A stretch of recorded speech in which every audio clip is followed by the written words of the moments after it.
The Paul Skeens MLB debut patch card was finally pulled this week, but it brings up the question, why did it take so long to find that card, and how come some of the other biggest cards from the last year have still not yet been found?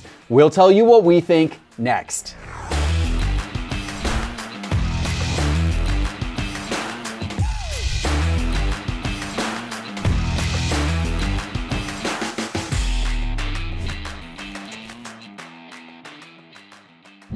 Hello, sports card investors, and welcome to another episode of Cards on the Table. Doug and Carter, great to see you guys in the studio today. Hopefully you guys are staying warm. Hopefully you guys are staying warm out there. It's been a little bit of a chilly week, but this week has not been cold for a certain 11-year-old collector in Los Angeles who pulled the Paul Skeens 1-of-1 Major League debut patch card. It has finally been found. This is the card that everybody has been chasing for months. This is the card that the Pirates put out that incredible redemption offer on, 30 years of season tickets behind home plate. It will be interesting to see if this 11-year-old decides to redeem that or not, or what he decides ultimately to do with the card. But I'm personally glad that card was finally found, because honestly, I was beginning to get worried about what is going on, because this caught my eye. A few weeks ago, Topps on their Instagram account put out a vote, and they said, what was the biggest card of 2024? What was the best Topps card of 2024? And they let their audience vote. The results came back. In third place was the Shohei Ohtani 50-50 Dynasty Black Logo Man 1-of-1 card. It hasn't ever surfaced. In second place was the Paul Skeens MLB debut patch card. It just surfaced this week after months of people searching for that card. And in first place was the Curry, LeBron James, Kevin Durant, triple logo man, USA Basketball, that incredible card that I personally have so badly wanted to surface. It's never surfaced. That came in first place. So to recap, the top 3 cards of the year last year, none of the 3 had ever been seen until this week, when one of the 3, the Skeens, got pulled. The other 2 are still out there missing. And it's incredible to me to think that the Triple Auto USA Basketball card and that Shohei Ohtani 50-50 card, these were redemption cards that were shipped out as part of special products, as part of Topps Now or Topps Now-like products. So Topps says that those redemption cards were absolutely shipped out to people. How come they've never been found or redeemed? How is it that the 3 biggest cards of the year last year, 2 have never been found, and the third took months to find? What's going on here, and does it make you think that maybe Topps needs to change its strategy a little bit as to how some of these cards, especially cards of this big of a nature, are distributed? Doug, I'm going to start with you on this today. Well, first of all, we don't know 100% for sure they haven't been pulled. I mean, someone could have pulled this card and is silently trying to figure out how they're going to approach this. Maybe they don't want all the attention and everybody coming at them at once while they navigate what to do with a giant card, right? That's probably not the case. It's probably hiding somewhere. But the thing that's got to suck for Topps is all the conspiracies that are born out of this, especially with the Topps Now, the triple auto, because that's hand-packed in a sealed Topps Now product and allegedly shipped out to somebody. With the Skeens debut that was just hit, or with the Shohei card that's in the 50-50 boxes, those are at least in like a random sealed box of wax, not individually hand-packed and audited, of course, as they say. But that one is the one that probably will have the most conspiracies behind it. But you've got this extreme, right? Not hitting these giant cards. And then you've got the other extreme, where these huge chases are getting hit the week of release, the day of release, or sometimes even before the official release of a product. So if you wanted me to pick between the 2 extremes, I would rather it come a little bit later, so it doesn't take all the hype and excitement away from a product on day 1, right? But I don't know what Topps would do about this. I mean, if they were to intentionally withhold the top hits for the second wave of product, that's manipulative and awful. You can't do that. So what's the alternative? How does Topps approach something like that? I don't think there's an answer for it. Me personally, I'd rather it take a little bit longer so that a product has time to breathe before all the excitement's gone. But somewhere in the middle of these two extremes, right? Yeah, because it feels like it's a shame that, like, for me, the triple auto card, which is a card that I obviously wanted so badly, I put out a big bounty on it. That card, regardless of whether I have it or somebody else has it, it needs to see the light of day. Like, it can't just sit in Topps warehouse for the next 10 years unredeemed. Like, and this Shohei Ohtani card is beautiful. And by the way, it's not just Topps. Like, we've had other big cards, like Connor Bedard's 1 of 1, Young Guns card. Like, that's not out? Never been pulled. Never been pulled. Wow. Theoretically, there was a $1 million bounty on that card, and it never got pulled. And so it's wild to me how we've had trouble surfacing some incredible cards. Carter, what do you make of this? I mean, kind of targeting on the Paul Skeens, going up until Topps Chrome Update release day, there was actually an argument for a lot of collectors out there whether Paul Skeens or Elly De La Cruz was going to be the main hit. And then all this attention came with the Pirates with their offer, their 30-year season ticket offer. And but the Elly De La Cruz was hit very early in the release. I think it was hit within 3 days. So, for me, it's weird, but I think I'm on Doug's side where I'd rather it, at least it's in the box. Like, it's proving that it's out there. The Topps Now stuff is weird. I think, obviously, what people need to realize about the triple auto, though, this was a different Topps Now release because they're pack related this time. They're not in those clear boxes where you can just fan all the cards and see the numbered cards. You got to rip these packs, and people were selling these packs sealed for significant money. I mean, now they're going up and up and up because your odds are expected to be higher now. So it's interesting, but I think overall, I think this is a good thing for the hobby that these cards eventually do show up.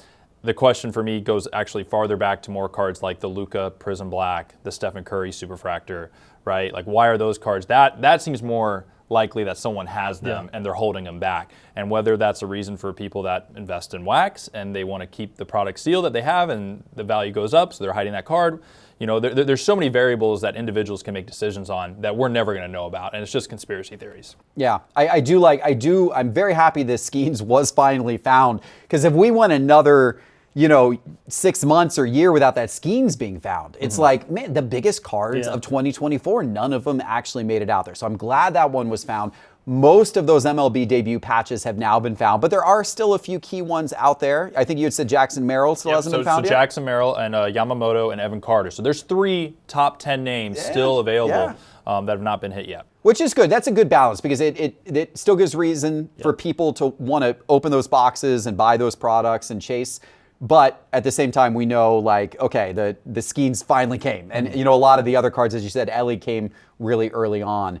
I mean, I agree with you, Doug. Like, it's fun to keep the chase going for a little while. I remember, if you think a few years ago, when everybody was chasing for that triple logo man in Flawless Basketball. Right. You remember that one, the triple LeBron logo man that everyone was going nuts for? And that took a long time, for that card to eventually come out. It's the hype is fun for a little while. I mean, obviously, as a card shop owner, it's fun because people are coming in here wanting more and more of the product because they want to get the big card, right? So it's fun, but in my opinion, it has to end with a satisfying conclusion and it not take forever. Like, it's got to end. Like, it's like, okay, the chase is fun, and let's have the chase for a few weeks or a month, and everyone's excited. But then someone's got to pull that card, and someone's got to be able to show that card to the world to prove, hey, it was in the box, here it is, I got it, and everyone chasing for it, it had a purpose, because the card, someone could have gotten it. It just so happened that this one person got it, right? So we now know that's the case with the Skeens, and I'm hoping that triple auto USA basketball card and this Shohei Ohtani card, I'm hoping someone actually opens up the pack and they actually show up sometime soon, because right now it just feels sad. The Shohei is probably in one of my sealed boxes. I just haven't gotten around to it yet. Could be. You got a couple of sealed boxes. I do. Are you just waiting for them to continue to go up in value as that card is yet to be pulled? It's kind of like the theory everybody used to have with, like, the Luka Prism Black, right? That someone pulled it, but they're also sitting on a stash of 2018 wax, so they don't want to reveal it, and they want that wax to keep going up and keep moving it. Maybe that's what's going on with the triple auto. Someone has it, but they also have a stack of unopened Topps Now product that they're trying to move before they let everybody know about it. You know what? Anything's possible. I don't know. I don't think that's the case, but anything is possible. It wouldn't shock me. Just a thought. What do you guys think in the YouTube comments? What is your theory for why some of these cards haven't surfaced yet? let us know in the comments. One thing I can guarantee, though, is that if you go to Arena Club with their new Ruby packs that are dropping tomorrow, you got a chance, a real chance of getting some good cards and getting those good cards immediately. In fact, in their Ruby basketball slab pack that is dropping at 1 p.m. Eastern, 10 a.m. Pacific tomorrow, you have a chance of ripping and pulling Juan Soto's 2016 Bowman Chrome Prospect Auto, the gold version, BGS 9.5. That is a massive Juan Soto card, one of the very, very best in existence. Their Ruby basketball packs have one of my favorite cards, LeBron James 2003 Topps Chrome, the X-Fractor in PSA 9. Very, very nice card. And then the football packs, I mean, this is timely. You can pull Patrick Mahomes 2017 Contenders Rookie Ticket Auto BGS 9.5. That would not be a bad one to have going into this weekend.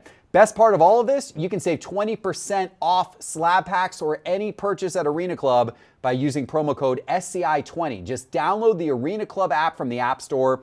Use promo code SCI20 on your first purchase to save 20%. And those slab packs drop tomorrow, 1 p.m. Eastern, 10 a.m. Pacific, Friday. All right, guys, we got a lot more to talk about today. We got Jayden Daniels mania. We got Cooper Flagg signing a big autograph deal. But let's start with PSA raising prices, because just last week on this show, we talked about PSA's backlog and the fact that they were starting to get behind at recording incoming submissions at their bulk level and their value level, because they got flooded with a lot of submissions over the holidays and into the early part of January. Well, shortly after that news came out that PSA was running a little bit behind, then came out the news that PSA is increasing their prices. The price increase has already gone into effect. They raised their prices on TCG bulk submissions by $2 a card. They were at around $15. Now they're around $17. And then for sports cards, their value bulk submissions have jumped from $19 to $20. And on the high end, we're seeing price increases of $20 to $50 to $100 for higher end service levels. So there's actually quite a bit of increase here. Now, it is notable that they had previously decreased their prices. If we went back to February of last year, they had taken some of their prices down. So they're actually in some ways just kind of pulling prices back up, in some cases to closer to what they used to be. But it is interesting that we've got this price increase on the heels of the news that they're backed up. So my question for you, gentlemen, are those things related? First of all, do you think they increase prices because of their backups? Or is this just kind of a reaction to inflation and everything else happening in the market? And second of all, does this change how you might approach grading? Is this extra few dollars, or in the case of the higher end, extra $50, $100, is that going to affect what you grade with PSA, how much you grade, etc.? Doug, I'm going to start with you. Yeah, I think these are related. I think the price hike is related to the backlog. It's simple supply and demand economics, right? There's a huge demand for PSA grading, and apparently they can only handle so many cards. It makes sense. There's only two ways you can really sort of bottleneck that flow. The main way is going to be with price increases, right?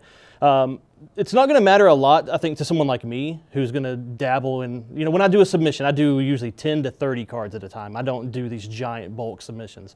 So $1 or $2 per card won't really change much for me. I'll make it back because I've got a PSA label on my card. The resale value is that much more.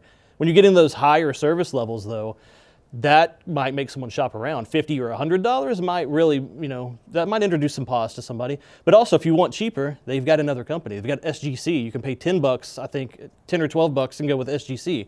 So they've got the alternative sitting there under the same umbrella. So I think that's also an option. We talked about this last week. We talked about the whole backlog, and people in the comments of that show were talking about the GameStop effect. They thought something we didn't mention on our panel, but a lot of people said this is the GameStop effect. That's why there's this backlog.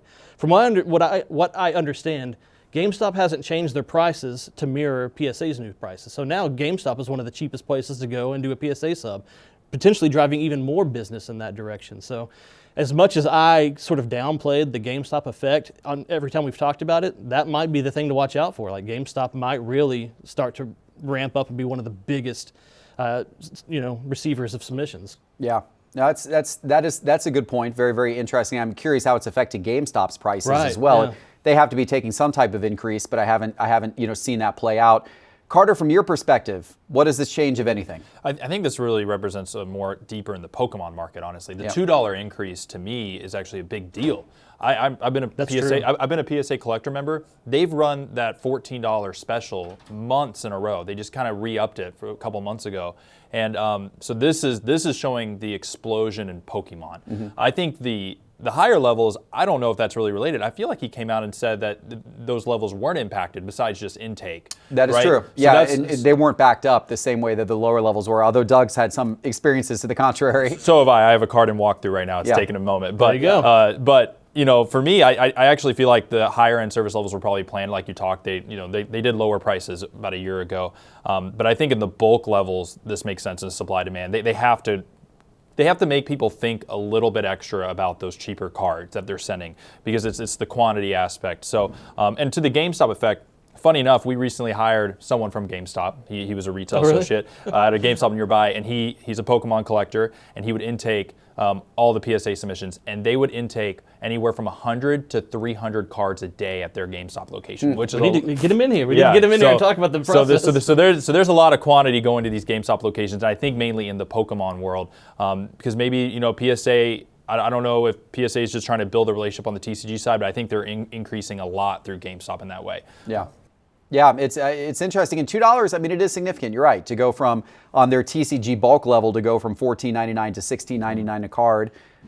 We'll see. We'll see what impact that has on the TCG market. But right now, TCG is as hot as ever. But in months back, it's been 14, actually. Yeah. Flat. It's been a special for multiple months in a row. So it's almost a $3 increase for a lot of collectors that have been grading in recent months. Yeah. And of course, timing-wise, they announced the price increases a couple days before the new Pokemon product just came out that everyone was chasing last week, right? Yeah, so there you go. maybe that's actually what the correlation is. Maybe it has less to do with their backlog and a little more to do with that big Pokemon release, and they were realizing they were about to get flooded with even more TCG cards, and maybe they want to bump the price up a little bit on the back of that.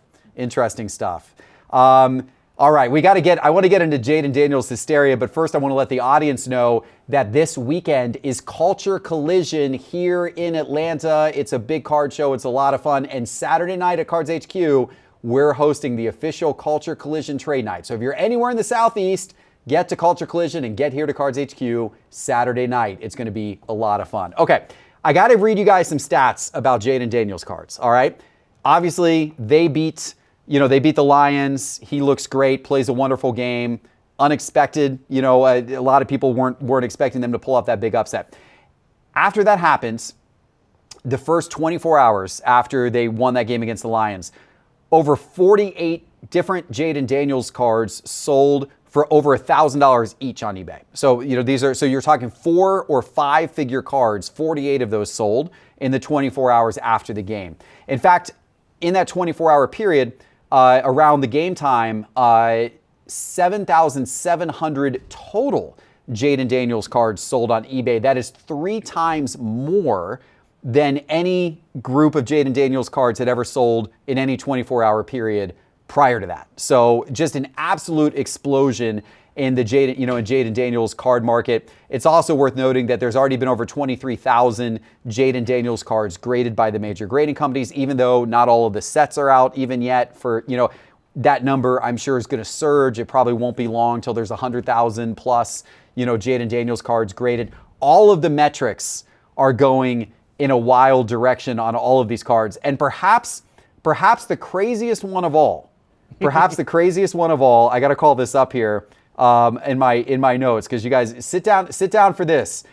A PSA 10 Prism base card of Jayden Daniels sold for $2,480 following the victory on eBay, according to Coach Co Collectibles, and it was paid for according to eBay's data. Coach Co Collectibles found that sale, so shout out to him.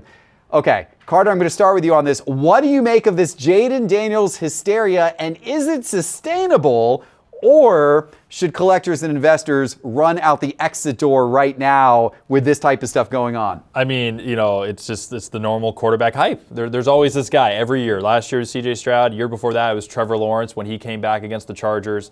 The percentages are way higher in this instance. So it's hard for me, if he wins this week, it's going to go up even more, which is just nuts to even say that.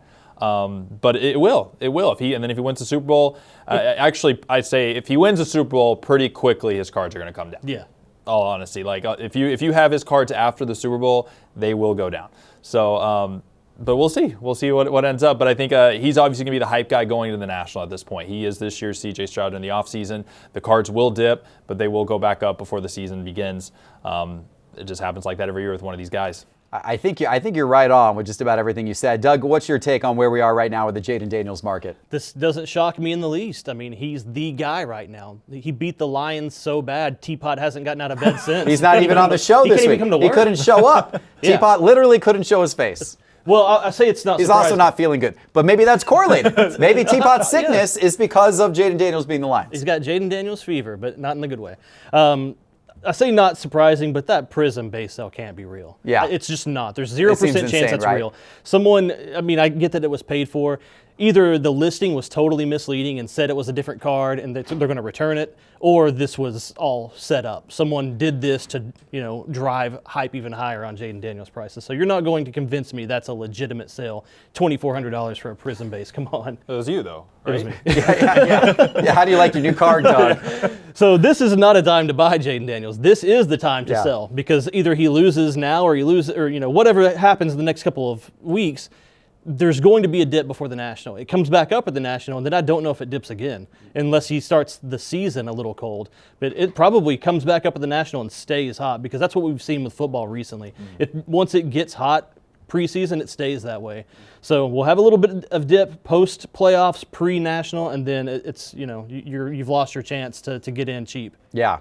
If you buy into Jayden Daniels market right now at these prices, Yeah. you are really gambling that they beat the Eagles this week in convincing Oh, yeah. fashion. And then maybe you get an extra 10 or 20% before the Super Bowl. How to much sell. higher can it go? It can't go much Right. higher. And as you said, even if they win the Super Bowl, his cards will come back down after the Super Bowl. We've seen that pattern repeatedly. Every single time. year, yeah. Every time. It doesn't matter. Like we saw it with Mahomes. Even Mahomes' first Super Bowl, he wins the MVP award, and his cards come down like 2 days after the Super Bowl, they start falling. Even though he did everything you could possibly want him to do, but it's really that hype leading up to it Yeah, it's all is baked when you in. see the peak prices. The best time to sell quarterbacks are between the championship and the Yeah. Super Bowl, that 2-week period. Yeah. Look at Brock Purdy. His Oh, cards yeah. went absolutely nuts. He could have won. He Yep. could have won. The game went to overtime, and his cards could have gone up a little bit, that they would have came back down. But his cards were astronomical prior to the Super Bowl.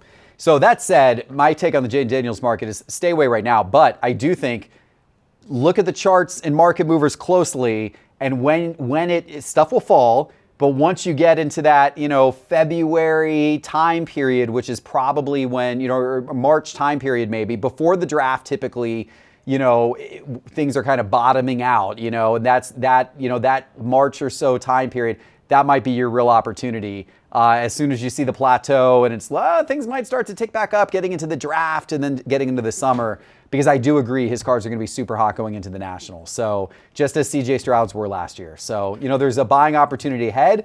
I just don't think it's right now with where all those prices are. They're pretty crazy. All right, guys, let's end on this topic today.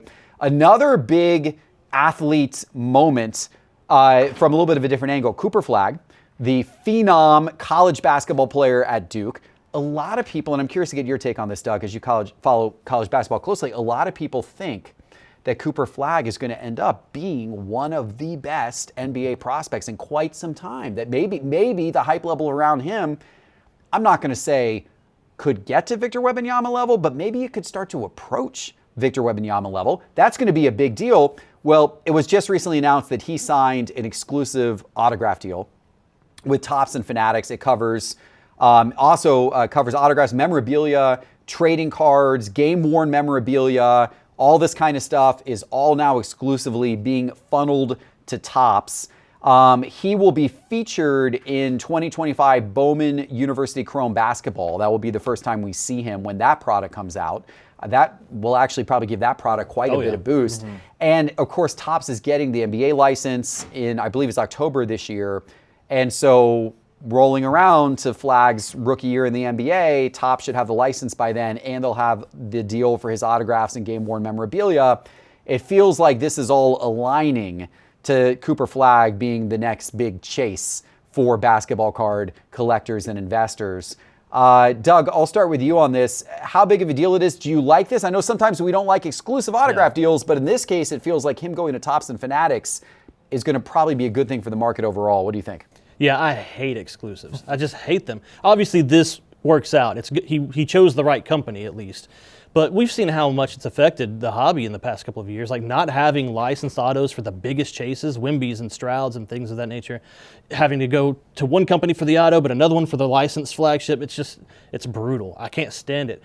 And the whole licensing issue is another topic on its own, but I wish those weren't exclusive either. You know, the fact that we have to choose one company for licensed or the other is also just a huge bummer. But this is going to be a big deal. Like Flagg is that guy in that class. He's, you know, a couple of things contribute to that. One is before the Olympics, he got to play and practice with the U.S. Olympic team. And all the clips came out and he looked the part. He looked like he fit in with all of those seasoned NBA professionals. That created an all new level of hype for him. He won't reach Wimby hype, but he's going to be just that tier below it. And also the fact that this next class isn't very exciting. You know, you're chasing Alexander Sarr and Zachary Richichet and Reed Shepherd. Those are not going to move the needle. Cooper Flagg will. So it's a really big deal. This is a huge get for Topps. It's a huge get for the collectors that we're actually going to have the guy in the licensed product with the licensed autos, with the licensed game-worn memorabilia. So there's a lot of good potential for huge Flagg cards in the future. That might be the one thing that could push him above Wimby, is the fact that it's all going to be under the same umbrella, right? You won't have to have Mercury for unlicensed Mercury for the RPAs, and you won't have to go to Prism for the licensed stuff. It's all going to be together with the same brand. So that could actually help him see Wimby-like prices. Yeah, I mean, Topps Dynasty and all those products are going to have, you know, his RPAs in there. It's going to be fun to see what that does. What are your thoughts on this deal? Oh, I love Cooper Flagg. Huge fan of him. I'm excited for the college basketball products here, March Madness. Couldn't beat Kentucky, but, you know. All right, Doug, all right. Well, we'll see it in the tournament. But I'm actually going to go against Doug here. I love exclusive deals. And I'll tell you why. I think Topps is at 10% of what they can do with exclusive deals. I think Topps Mercury with Wembanyama is a perfect example of that, the 50-50 Shohei Ohtani. The ability these exclusive deals give Topps to have specific game-used memorabilia and a higher level of it is going to push this hobby to a new level. We see it a little bit in Topps now. You've seen the quarterbacks. There's some patch cards that you can pull, you know, one patch card and it's unlicensed. You know, you can buy a card from Jayden Daniels, win the game this last weekend. Like, that's not exciting. But once they get the licenses and the access that they have further, we haven't seen that in the last couple of years with Panini and Topps. And we don't see that at a high level with baseball until Fanatics took over. So I think we're very early into these stages around exclusive deals. And I think it's actually going to end up being beneficial. I think collectors are going to be a fan of it once all the licenses go into a place. So I'm excited for the future, but I think it's a good thing. Okay. All right. A couple of different takes on that. I'm curious to hear what you guys think. In the YouTube comments, let us know. And don't forget, guys, Culture Collision this weekend. Hope to see you here at Cards HQ Trade Night Saturday. And don't forget that Arena Club slab pack drop tomorrow. Promo code SCI20 for 20% off your first purchase at Arena Club. Appreciate you guys watching. Thank you, Doug and Carter. And we will see you guys again next time. Take care.